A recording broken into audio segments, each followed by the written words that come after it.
So, did you hear the news? The Orange Man is at it again. Donald Trump has officially confirmed he invited Vladimir Putin to join his board of peace. Stop screaming. Put the coffee down. I know. CNN is currently having a stroke on live television. The New York Times is probably printing an obituary for democracy as we speak. How dare he, they scream. Putin is a killer. He's a dictator. This is the Legion of Doom. And you know what? They're right. He is a killer. It probably is the Legion of Doom. But look around you. Look at the world the nice guys built. Look at the world the adults in the room have been managing for the last 4 years. You have the European Union, the UN, the State Department, all these people with perfect degrees, perfect suits, and perfect manners. And what have they given us? A world on fire. They've given us inflation that eats your paycheck, wars they can't win, and borders they can't close. So Trump invites Putin, and the hysterical class loses their minds because it breaks the rules. You don't invite the bad guy to dinner. You sanction him. You write a strongly worded letter.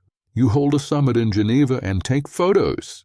Here is the cold, hard reality that the manners police will never understand. You don't make peace with your friends. You make peace with the guys holding the guns.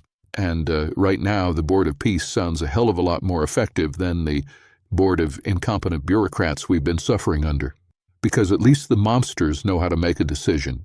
The current management, they can't even organize a 2-car funeral. And if you don't believe me, if you think I'm just being a cynic, let's look at the scoreboard.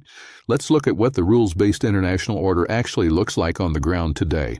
Spoiler alert, it looks like a prison break and a massacre. Let's talk about Syria. Remember Syria? Remember when we were told that we had to stay there forever to protect democracy? Remember the billions of dollars, your tax dollars, poured into that sandpit to defeat ISIS? Well, congratulations. Mission accomplished. We just got reports that ISIS fighters have broken free from a Syrian jail. And how does the media describe this absolute catastrophe? How do the headline writers spin a total collapse of security? They call it a chaotic government handover. Do you hear that? Chaotic government handover. Sounds like a bad day at the DMV, doesn't it? Sounds like someone filed the paperwork late. Let me translate that from bureaucrat speak into reality speak for you. We ran away. The people in charge, the experts, the strategists, they didn't hand over anything. They abandoned ship, they left the keys in the ignition and walked away. And now, hundreds of the most dangerous people on the planet, people who cut heads off for sport, are walking free. Think about the absurdity of this. You get stopped at the airport if your shampoo bottle is too big. You get audited if you miscalculate your taxes by $50. But the United States government and its allies can just lose a prison full of terrorists? It is the official lie. They tell you the situation is complex. They tell you it's a transition period. They want you to believe that this is just a hiccup in the grand strategy. The real truth? There is no strategy. There is only a vacuum. The West has become so obsessed with process, with meetings and coalitions and joint statements that they forgot the actual goal was security. And it gets worse. Because while terrorists are walking out the front door in Syria, the international community is doing what it does best, absolutely nothing, while real people die. Let's look at Iran. We have reports of heavy machine guns being fired in the streets of Tehran. This isn't a protest, this is a war zone. Armed militias are hunting people down at night. And what is the United Nations doing? What is our beacon of hope and human rights doing while teenagers are being gunned down? The Israeli UN ambassador said a stark warning. Oh, thank God, a warning. Stop the presses. The Ayatollah must be shaking in his boots. I bet the Revolutionary Guard put down their machine guns the second they heard that a guy in a suit in New York City issued a stark warning. This is the pathetic state of our leadership. They think words are magic spells. They think if they say, "We condemn this" loud enough, the bullets will stop flying. But here is the story that breaks my heart. Here is the story that proves just how broken this system is. There was an Iranian soldier, a young guy. He was ordered to fire on protesters, to shoot his own people, and he refused. He looked at the order, he looked at his conscience, and he said no. And for that act of unimaginable bravery, for having more courage in his little finger than the entire UN Security Council has in their collective bodies, he was sentenced to death. Think about that. A man is going to be executed for not killing innocent people. Where is the Board of Peace for him? Where are the human rights lawyers? Where is the international order? They are nowhere. They are writing press releases. They are holding luncheons. They are discussing climate goals while a hero is marched to the gallows. It creates a sickening analogy, doesn't it? Imagine your house is on fire. The flames are licking the ceiling. You call 911. The fire department shows up, but instead of hooking up the hose, they pull out a clipboard. They check the expiration date on your smoke detector. They measure the distance from your porch to the curb to make sure it's up to code. Then they issue a stark warning to the fire, telling it that burning houses is a violation of international norms. And while they are doing this, the arsonist walks right past them, high-fives the chief, and throws another bucket of gasoline on your living room. That is the world we live in. We are paying the fire department to lecture us on safety while they watch the neighborhood burn. And then they have the audacity to get offended when someone like Trump says, maybe I should talk to the arsonist myself. You can hate the method. You can hate the man. But don't you dare tell me the current system is working, because I see the smoke, I see the jailbreak, and I see the machine guns in the street. The adults are just gone, folks. They never existed. If this is just about Syria or just about Iran, maybe we could chalk it up to a bad week. Maybe we could say, hey, the new intern at the State Department hit the wrong button. But you and I both know this isn't an isolated incident. This isn't a glitch. It's the operating system. What we are witnessing in the Middle East, the jailbreaks, the slaughter, the utter impotence of the so-called experts is the exact same pattern playing out in your grocery store, in your bank account, and in your town square. It is the architecture of managed decline. See, there is a very specific cycle the establishment uses. Once you see it, you can't unsee it. It happens in 4 stages. Stage 1, the sabotage. They implement a policy that defies all common sense. In Syria, it was let's abandon the prison we just spent billions securing. In the economy, it was let's print trillions of dollars while shutting down production.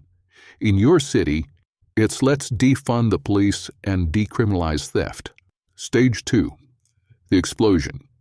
Reality hits. The ISIS fighters escape. Inflation hits 9%. Crime skyrockets. The thing they broke actually breaks. Stage 3, the gaslight. This is the most insulting part. This is where they look you in the eye and tell you that what you're seeing isn't happening. It's not a prison break, it's a chaotic handover. It's not inflation, it's transitory price adjustments. It's not a riot, it's a mostly peaceful protest. Stage 4, the shakedown. And here's the punchline.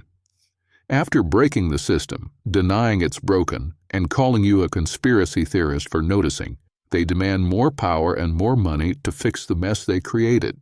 We need more surveillance to catch the terrorists we released. We need higher taxes to fight the inflation we caused. We need to censor the internet to stop disinformation about the riots. We encouraged. It is a global protection racket. It's the mob throwing a brick through your window and then charging you for window insurance. Look at the Board of Peace hysteria again.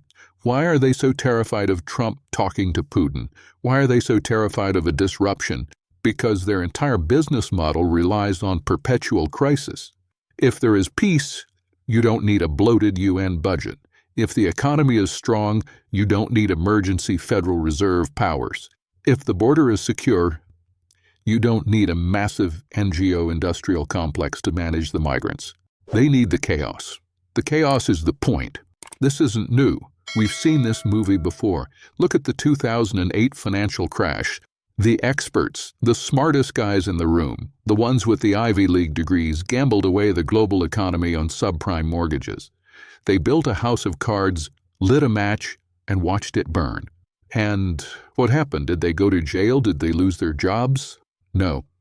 They got bailed out, they got bonuses, and they told you that you were the problem for borrowing too much money. Now, look at the Middle East today. The same class of people, the foreign policy consultants, the think tank generals who spent 20 years losing wars. They lost in Afghanistan. They are losing in Ukraine. They are losing in Syria. In any other industry, if you were a plumber, a mechanic, a surgeon, if you had a failure rate of 100%, you would be fired, you would be sued, you would be out on the street.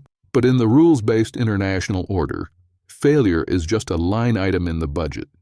Failure is a reason to ask for a promotion. The Iranian soldier who refused to fire, he's the glitch in their matrix. He's a man taking personal responsibility in a system designed to erase it. He is a reminder that morality actually costs something. Meanwhile, our leaders, the ones lecturing us about democracy, are like the captains of the Titanic, locking the steerage passengers below deck while they argue about the dinner menu in the first-class cabin. They aren't just incompetent, folks. Incompetence implies they are trying to do a good job and failing. This is something darker. This is a class of people who have realized that they can get rich, powerful, and famous by managing the decline of Western civilization. They are stripping the copper wiring out of the walls of our house while telling us they're doing renovations. So when you see the headlines, chaos in Syria, unrest in Iran, panic at the UN, don't look away and don't let them tell you it's complicated. It's simple. The people in charge broke it.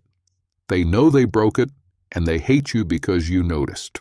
And if you need absolute proof that the establishment has completely lost the plot, that their brains have been broken by the reality check hitting them in the face, look no further than Europe. Specifically, look at Denmark. We have a Danish lawmaker, a member of the civilized, polite, tea-sipping European elite, who just went on the record telling Donald Trump to, and I quote, F.K. off.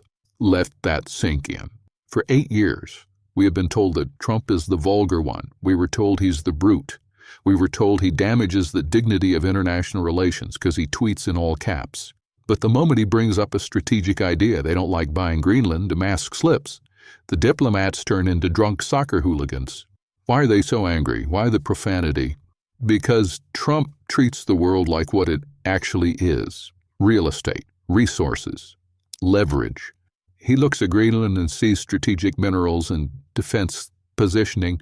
The Europeans look at Greenland and see, a climate change museum, a place to feel morally superior about ice.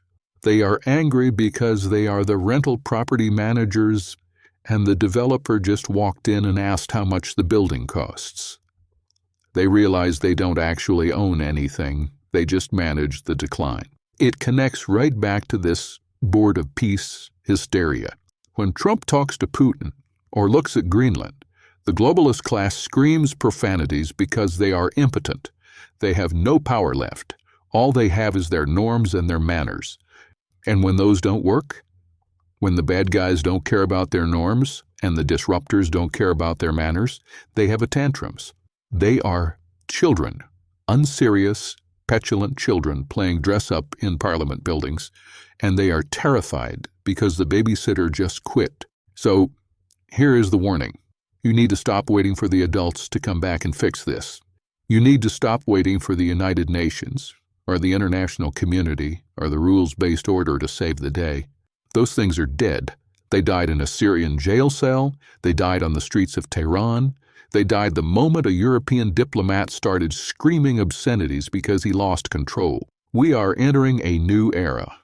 The era of the pleasant lie is over. The era of the board of peace, the board of wolves, is beginning. It's going to be ugly. It's going to be cynical. It's going to be a room full of monsters carving up the map. But I will tell you this. I would rather have a board of wolves that agrees on what's for dinner than a board of sheep pretending they aren't on the menu. The facade is gone. The curtain is pulled back. Do not trust the people who tell you everything is complex. Do not trust the people who manage the decline. Trust your eyes. Trust your gut. The world is a dangerous place, and the only person coming to save you is you. I'm Klaus Kellerman. The adults are gone. And good riddance.